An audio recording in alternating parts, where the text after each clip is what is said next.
جو پچھڑ گئے۔ Episode number 10 بالکل ایسے تھی جیسے بارودی سرنگوں پر آپ چل رہے ہوں اور اگلا ایک بھی قدم آپ کو موت کے منہ میں دھکیل سکتا ہے۔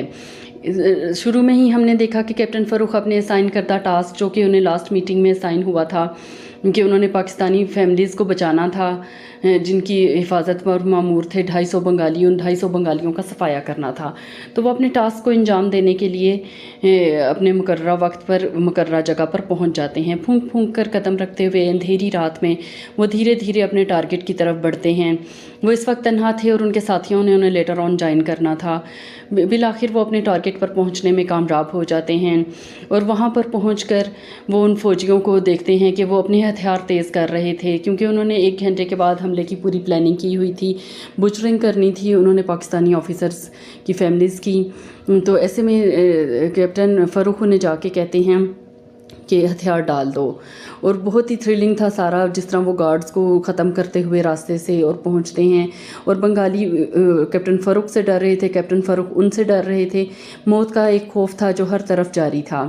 وہ لوگ ہتھیار پھینکنے سے انکار کرتے ہیں اور پوری بٹالین جو آئی تھی کیپٹن فاروق کے ساتھ وہ ان پر ریڈ کر دیتی ہے۔ دونوں طرف سے فائرنگ کا اندھا دھند تبادلہ ہوتا ہے اور اس میں ان 250 بنگالیوں سے بالآخر نجات حاصل کر لی جاتی ہے جو کہ عنقریب غداری کے مرتکب ہونے والے تھے، لیکن یہ ایک بہت بڑے لاوا کو پھاڑ دینے کے برابر تھی ان کی موتیں۔ اس کے بعد دوسری طرف ہم ڈھاکہ یونیورسٹی میں دیکھتے ہیں دیوانوں کی طرح بھاگتا رومی جو کہ پکار رہا ہے ہارون کو، اور ہارون جو کہ شیل کے شکنجے میں پھنس چکا ہے اور شیل اس کو بس دبوچنے کے ہی چکر میں تھا کہ اتنے میں پاکستان آرمی کیپٹن صدیق کی قیادت میں ڈھاکہ یونیورسٹی پر ریڈ کر دیتی ہے جس کو آپریشن سرچ لائٹ کا نام دیا گیا، اور یہ بہت ہی مشہور آپریشن ہے 25 مارچ کی رات۔ اس میں یونیورسٹی میں جو ہے وہ دوسری طرف ہتھیار تیز کر کے مکتی باہنی والے آلریڈی موجود تھے، بہت ہی ہیوی قسم کی فائرنگ کا تبادلہ ہوتا ہے اور اس میں رومی دیوانہ وار ہارون کو ڈھونڈ رہا ہوتا ہے۔ وہ ہارون کو ڈھونڈنے میں کامیاب تو ہو جاتا ہے لیکن بچانے میں کامیاب نہیں ہوتا، ایک گولی ہارون کو لگ جاتی ہے جس وقت وہ گھر کی طرف بھاگ رہے ہوتے ہیں۔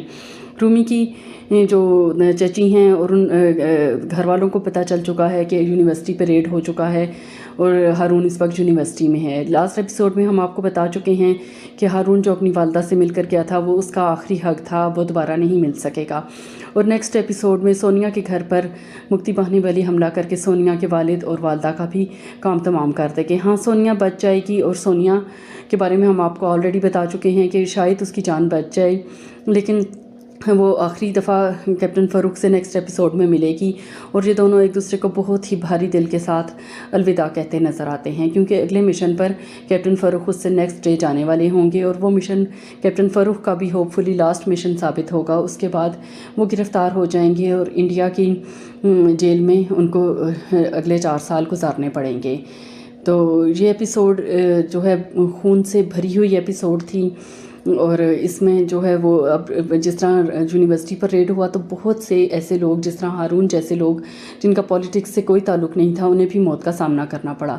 ان 2 ریڈز کے بعد پورے بنگال میں فسادات پھوٹ پڑے اور پھٹوں پر لٹا لٹا کر گاجر مولی کی طرح ویسٹ پاکستانیوں کو کاٹ دیا گیا۔ ابھی جو سب سے بڑا حملہ ہماری آرمی پر ہونا ہے وہ اپنے ہی ویسٹ پاکستان کے اندر کے بندے نے کرنا ہے، وہ کیپٹن صدیق ہیں، اور ہم اس پر بھی ایک پوری ایپیسوڈ بنا چکے ہیں کہ کیا کیپٹن صدیق غداری کر رہے ہیں۔ آپ وہ فل ایپیسوڈ ریویو بہت آرام سے ہمارے ہی چینل پر دیکھ سکتے ہیں۔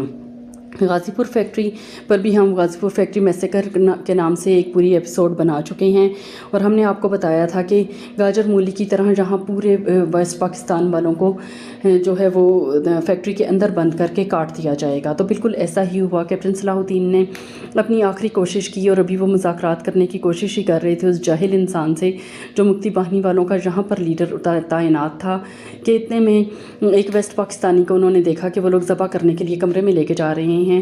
کیپٹن فاروق اس کو دبوچ کر اور اس کو جرگمال بنا کر وہاں سے اپنی جان بچا کر نکلتے ہیں اور اس شخص کی بھی جان بچاتے ہیں، لیکن موت بالآخر سب کا مقدر بنتی ہے۔ کیپٹن فروخ اور ان کے ڈی جی صاحب جب تک ان لوگوں کی مدد کے لیے پہنچتے ہیں تو غازی پور فیکٹری میں کوئی بھی کام ان کے لیے نہیں بچتا سوائے اس کے کہ وہ لاشوں کی گنتی کرتے. وہ جس ظالمانہ طریقے سے لوگوں کو مارا گیا تھا، کیپٹن فروخ کے اپنے الفاظ ہیں کہ کسی انسان کا تو یہ کام لگتا ہی نہیں. پتہ نہیں لوگ اتنے بے رحم کیسے ہو گئے تھے کہ آزادی کے وقت کے مظالم جو ہندوؤں اور سکھوں نے مسلمانوں پر کیے اس کو بھی مات دے دی. اور جہاں پر کیپٹن فروخ کے ایکسپریشنز بہت ہی خوبصورت تھے جو لاشوں کے انبار کو دیکھ کر انہوں نے کیے.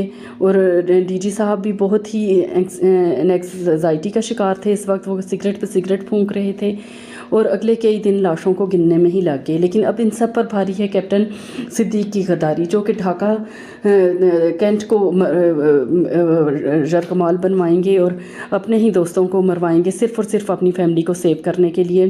تو یہ سب دیکھنا بہت ہی تکلیف دہ ہوگا، اور جن لوگوں نے یہ فیس کیا ان کے لیے نہ جانے یہ کتنا تکلیف دہ تھا سب کچھ. شاید اسی دن کے لیے فیض نے وہ شعر لکھا تھا، کب نظر میں آئے گی بے داغ سبزے کی بہار، خون کے دھبے دھلیں گے کتنی برساتوں کے بعد. اتنا خون بہایا گیا، بہاریوں کی اس قدر ذلت آمیز موت سے انہیں ہمکنار کیا گیا کہ جو کہ الفاظ بیان سے باہر ہیں. اور ان سب پر بھاری ہے کیپٹن فروخ اور سونیا کی جدائی. وہ دوبارہ زندگی میں کبھی بھی مل نہیں پائے، اور محبت کی یہ داستان ہمیشہ ہمیشہ کے لیے دفن ہو گئی. اللہ حافظ. ہمارے چینل کو ضرور سبسکرائب کیجئے. سبسکرپشن میں آپ لوگ بہت ہی کنجوسی سے کام لے رہے ہیں، اور ہماری ویڈیوز کو لائک کیجئے اور شیئر کیجئے. تھینک یو سو مچ. اللہ حافظ.